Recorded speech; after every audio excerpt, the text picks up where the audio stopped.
By now you have probably seen one of those guys on the streets.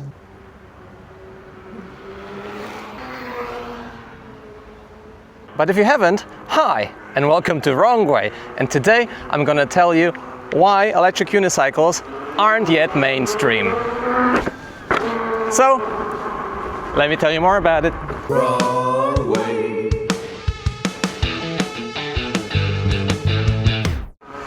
And if by the end of this video you are enticed to get yourself a vehicular mode of transportation like this, then feel free to check out monokolo.eu and use my coupon code WRONGWAY to get a 5% discount on an electric unicycle. But I don't know, you don't have to, so yeah, just saying. It is clean. So electric unicycles have been out on the market for, I believe, over 10 years already. And while they are growing in popularity, they definitely didn't reach the same amount of popularity as e-scooters or e-bikes. And so in today's video, I want to give you 6 reasons as to why I think that is the case. So let's get into it.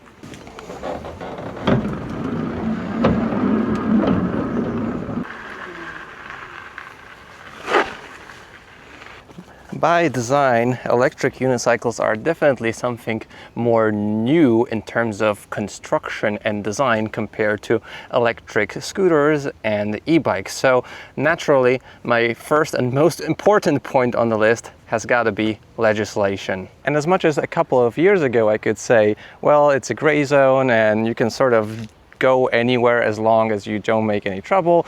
Now it's becoming more and more difficult, especially in the European Union where I live, in Poland. Well, in Poland actually not, but in the European Union as a whole, to legally ride those things. Electric unicycles aren't mass-produced as electric scooters are, and there are not as many users of this vehicle compared to, of course, bicycles and scooters. So naturally, there's also a smaller lobby to rally behind new laws for those kinds of vehicles. Luckily for me in Poland, I can actually legally ride this thing up to, well, 20 kilometers an hour on a bike path, or up to pedestrian speed on a sidewalk. Oh my God, look at those ducks.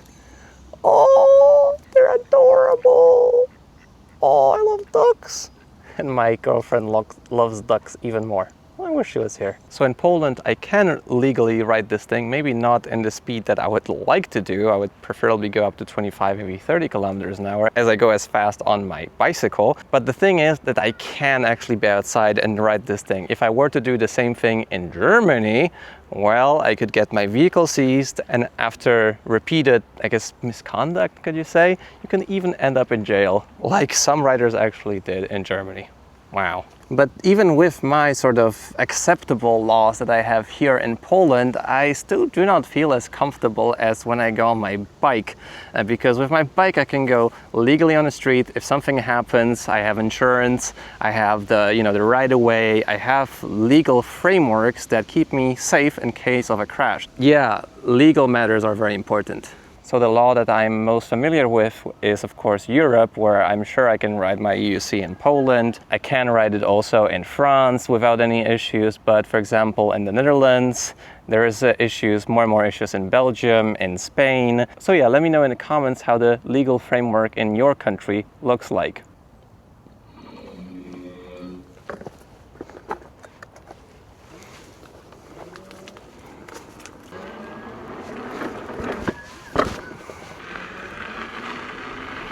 The second reason why I don't think that electric unicycles are becoming mainstream yet, because they're getting more popular, don't get me wrong, are the failure rates.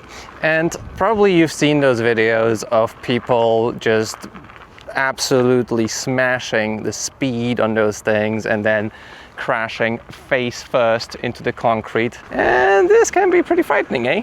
But the truth is that improvements in electric unicycles in the past years have been ginormous, and the failure rates have been becoming smaller and smaller, with more and more safety mechanisms and technologies to make sure that this device doesn't fail on you when you're riding. There's an issue though, because there is a level of perceived danger when you ride a one-wheeled device. It's not like when you ride a bicycle and then, you know, your chain falls off. Well, that's an issue you can endure. Or when your brake disc squeaks on your electric scooter, well, this is also not a big issue.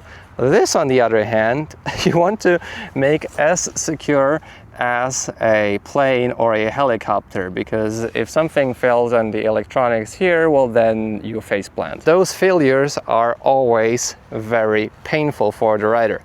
Now, for me personally, when it comes to not big old wheels, I've been fortunate enough to live cutout free for, I don't know, 2 years at this point, or maybe even 3. So that is really great, but the problem is that the failures are still there. And if you look at my community tab on my YouTube channel, then people still report between 5 to 15% failure rates based on their votes of being a user of an electric unicycle. So that the thing turns off, well, not turns off, but has a failure causing them to crash at maybe low speeds, maybe higher speeds. Depends, and in some brands it's even much worse than that. So things have gotten a lot better. We have Hall sensorless riding, so even if the sensors in the motor fail or the wire breaks, then the wheel will still ride. Well, not this one, I believe, the Leaper-Kim and NOSFET wheels. And we also have smart BMS. We have a lot more tech and safety features in those wheels compared to, for example, an electric scooter. But because of the nature of this being a gyroscope controlled device on just one wheel, the failures will be always very painful. And until we have actual like 100% or 99.9% cutout safety or failure safety on those electric unicycles, I don't think they will become mainstream.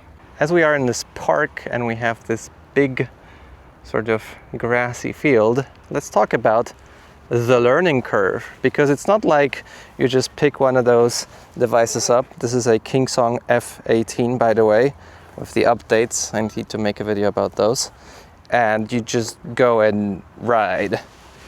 A lot of people have the misconception that this is super difficult to ride.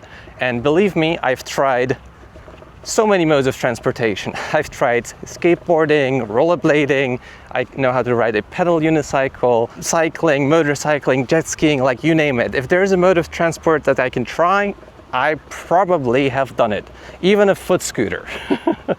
And the truth is, it's not that hard to ride electric unicycle, but nevertheless, it is much more difficult to do than riding a scooter, because, well, it's much easier to put someone on a scooter and teach them how to ride, or have someone try a electric bicycle because they probably know how to ride a electric bicycle. Now, I think that if a child were to learn at the same time how to ride a unicycle, well, electric unicycle, and a bicycle, I think they would learn how to ride a unicycle faster. If you are discouraged by the sheer learning curve of how to ride an EUC, it's actually not that hard. Maybe check out some of my videos of how to learn to ride on an electric unicycle. It took me around, I guess, an hour or so to learn how to balance on it. And for most people, I can teach them how to ride between 20 minutes to an hour. And after 2 hours, 3 hours, they are already pretty comfortable of going, you know, somewhere on a bike path. So really not that far off when you learn how to ride a skateboard or rollerblades. But just the fact that it is on one wheel and it is a new technology makes it quite discouraging when it comes to picking one of those up. And the learning curve, of course, will be higher or steeper compared to a scooter or a bicycle. Unless you don't know how to ride a bike, then I think it's pretty similar, EUC to bike.